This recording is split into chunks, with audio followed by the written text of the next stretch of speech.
Hi, village സ്പേസിലേക്ക് എല്ലാവർക്കും സ്വാഗതം. എല്ലാവർക്കും സുഖമല്ലേ? നമുക്കിന്ന് നല്ലൊരു സ്നാക്ക് ഉണ്ടാക്കാം.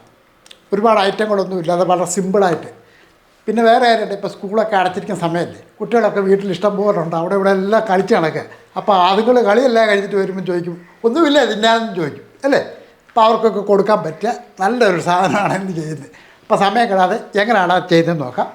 നല്ല പഴുത്ത് നോക്കി 2 ഏത്തപ്പഴവും 5 രൂപയുടെ 2 ബൂസ്റ്റും ഇതുകൊണ്ടാണ് ആ സ്നാക്ക് ഉണ്ടാക്കുന്നത്. അപ്പോൾ ആദ്യമേ തന്നെ നമുക്ക് ഈ ഏത്തപ്പഴമൊക്കെ നരിഞ്ഞെടുക്കാം. ഇപ്പോഴത്തെ വെയിൽ കാരണമുണ്ട്, നമ്മൾ എത്ര ഫ്രഷായിട്ടുള്ള സാധനം മേടിച്ചുകൊണ്ട് വന്നാലും പച്ചക്കറി ആണേലും പഴമാണേലും വീട്ടിൽ കൊണ്ടുവന്ന് കഴിയുമ്പോഴത്തേക്കും കറക്കാൻ തുടങ്ങും.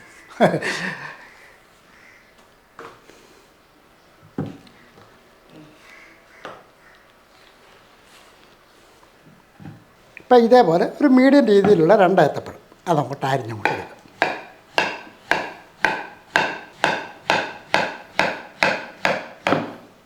ഇനി ഇത് നമുക്ക് ഈ ജാറിൻ്റെ അകത്തോട്ട് ഇട്ട് കൊടുക്കും.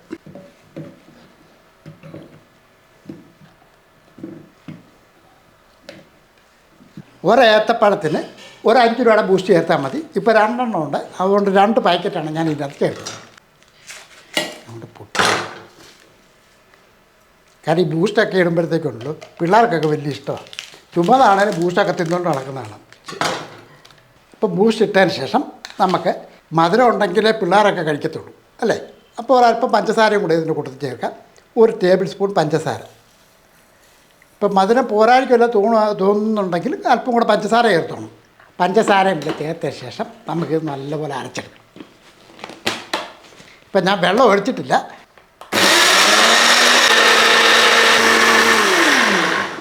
നന്നായിട്ട് അരച്ചതിന് ശേഷം മാത്രം ഇതെടുക്കുക. വേണ്ട, ഒന്ന് നോക്കാം. 1 സ്പൂണിട്ട് ഇങ്ങനെ നോക്കണം. ഇതിപ്പോൾ നല്ലപോലെ അരച്ചിട്ടുണ്ട്. ഇനി ഇത് നമുക്ക് ഒരു ബൗളിലോട്ട് മാറ്റാം.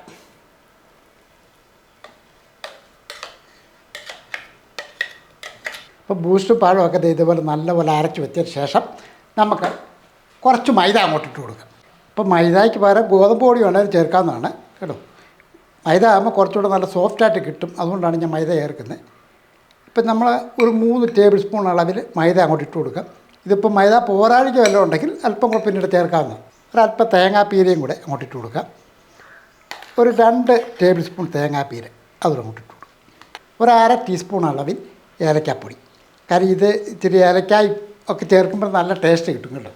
ഇനി നമുക്ക് വേണ്ടത് ഒരു 1/4 ടീസ്പൂൺ ജീരകപ്പൊടിയാണ്, ചെറിയ ജീരകം പൊടിച്ചത്, അതും ഇട്ട് കൊടുക്കാം. നമ്മൾ ഈ ഏലക്കാപ്പൊടി ജീരകപ്പൊടിയും ഒക്കെ ഇട്ടത് ഓപ്ഷനാണ് കേട്ടോ. അപ്പോൾ ഏലക്കാപ്പൊടിയുടെ ആ ടേസ്റ്റ് വേണമെന്നുണ്ടെങ്കിൽ മാത്രം ചേർത്താൽ മതി.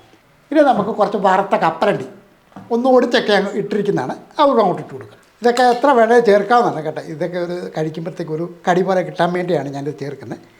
ഇപ്പോൾ ഒരു 2 ടീസ്പൂൺ അളവ് വല്ല ചേർത്ത് കൊടുത്താൽ മതി. ഒരു നുള്ളു ഉപ്പ് പൊടിയും കൂടെ കൂട്ടത്തിലിട്ട് കൊടുക്കുക.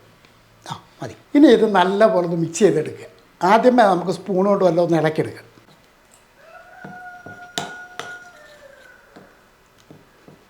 അപ്പോൾ ഇതിൻ്റെ അകത്ത് ഒരല്പം പോലും വെള്ളം ചേർക്കല്ലേ. വെള്ളം ചേർക്കാതെ വേണം നമുക്കിത് മിക്സ് ചെയ്തെടുക്കാനായിട്ട്. ഇതുണ്ട്, മൈദ ഒരല്പം കൂടെ വേണ്ടി വരും. ഞാൻ ആദ്യമേ പറഞ്ഞില്ലേ, മൈദ നമുക്ക് ആവശ്യമുണ്ടെങ്കിൽ പിന്നീട് ചേർക്കാവുന്നതാണ്. കുറച്ച് മൈദ കൂടെ നമുക്ക് ആവശ്യമുണ്ട്. അപ്പോൾ അതുകൂടി ഇട്ടിട്ട്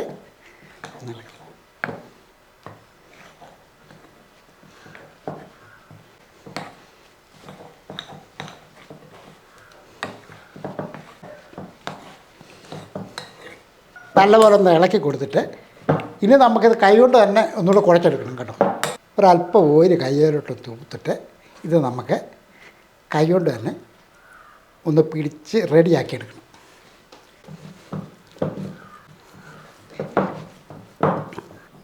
ഇപ്പം നന്നായിട്ട് മാവൊന്ന് അയച്ചെടുക്കുക. ഇതിൻ്റെ അകത്ത് സോഡാപ്പൊടിയോ അങ്ങനെയുള്ള സാധനങ്ങളൊന്നും നമ്മൾ ചേർക്കുന്നില്ല കേട്ടോ. ഇതേപോലെ നല്ലപോലെ ഒന്ന് കുഴച്ചെടുക്കുക.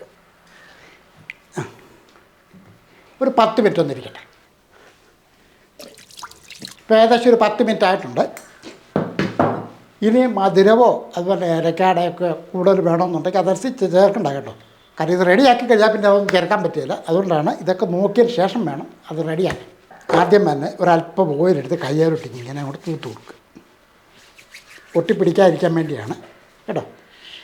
അതിന് ശേഷം ഇത് നമുക്ക് വെച്ചെടുക്കാം. ചെറിയ ഉരുളകളായിട്ട് അങ്ങോട്ട് ഉരുട്ടിയെടുക്കാം.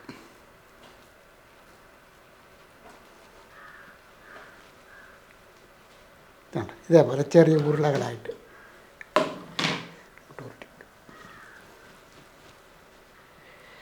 അപ്പം ഇതേപോലെ കാര്യം ഓരോരുത്തരുടെയും കൈക്ക് ഓരോ അളവാണ് അല്ലേ. അപ്പോൾ അതനുസരിച്ച് അങ്ങ് പിടിച്ചാൽ മതി. ഞാനിപ്പോൾ എൻ്റെ രീതിക്ക് അങ്ങ് പിടിച്ചത് മാത്രമേ ഉള്ളൂ. ഇച്ചിരി ചെറുതാക്കണോ വലുതാക്കണോ അതൊക്കെ നമ്മളിഷ്ടമാണ്. ഇപ്പോൾ ഇതേ ഒരു 18 എണ്ണം കിട്ടിയിട്ടുണ്ട്. ഇനി നമുക്ക് സ്നാക്ക് റെഡിയാക്കി എടുക്കാം. ആദ്യം തന്നെ അടുപ്പൊന്ന് കത്തിക്കാം. ഇതേപോലെ ഒരു ചീനച്ചട്ടി അങ്ങോട്ട് വെക്കാം. ഇനി നമുക്ക് കുറച്ച് ഓയിൽ ഒഴിച്ച് കൊടുക്കാം. ഓയിലോ വെളിച്ചെണ്ണയോ നമുക്കിഷ്ടമുള്ള ചേർക്കാം കേട്ടോ. കുറച്ച് ഓയിൽ ഒഴിച്ച് കൊടുക്കാം. എണ്ണയൊക്കെ നല്ല ചൂടായിട്ടുണ്ട്. ഇനി ഇത് നമുക്ക് അങ്ങോട്ട് പേരക്കി അങ്ങോട്ട് ഇട്ട് കൊടുക്കാം.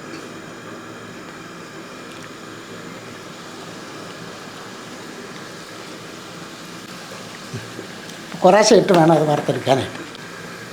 അപ്പോൾ തീയൊക്കെ എപ്പോഴും ഒരു മീഡിയം രീതി വേണം വെച്ച് കൊടുക്കാനായിട്ട്. തീ കൂട്ടി വെക്കരുത്. ഇതിൻ്റെ അകം കൂടെ വേകണം. അപ്പോൾ തീ കുറച്ച് വെച്ചാലേ അത് റെഡി ആകത്തുള്ളൂ.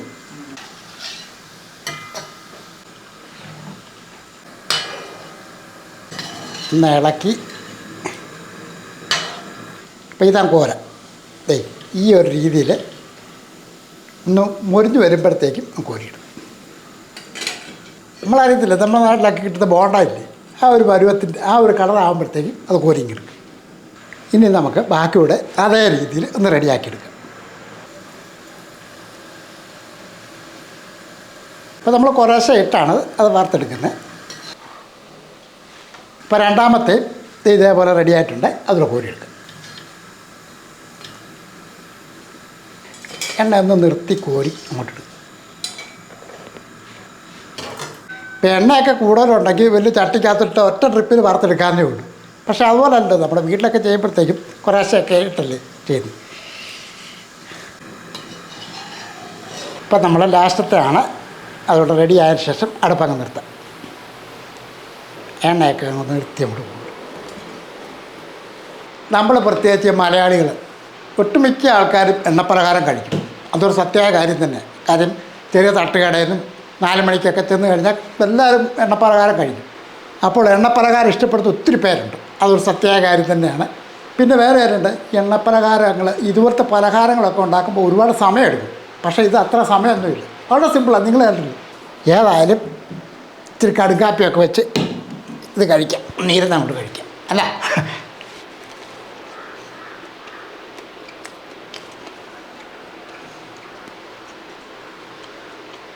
ഇത് ഞാൻ പറഞ്ഞല്ലോ, തീർച്ചയായിട്ടും ഇഷ്ടപ്പെടും കേട്ടോ. കാര്യം ഇതിൻ്റെ ആവൊക്കെ വെന്തിട്ടുണ്ട്, നല്ല ടേസ്റ്റുണ്ട്. കാര്യം ഏലക്കായും ജീരകവും തേങ്ങാപ്പീരയും അതേപോലെ കപ്പലണ്ടിയൊക്കെ ഇതിനകത്തിട്ടല്ലേ ഒരു ചെറിയ കടിപ്പോളൊക്കെ കിട്ടുന്നുണ്ട്. തീർച്ചയായിട്ടും ചെയ്ത് നോക്കാമെന്ന് കേട്ടോ. ഒരുപാട് സാധനങ്ങളൊന്നുമില്ല, സിമ്പിളായിട്ട് ഒരു 4 മണി പലഹാരം.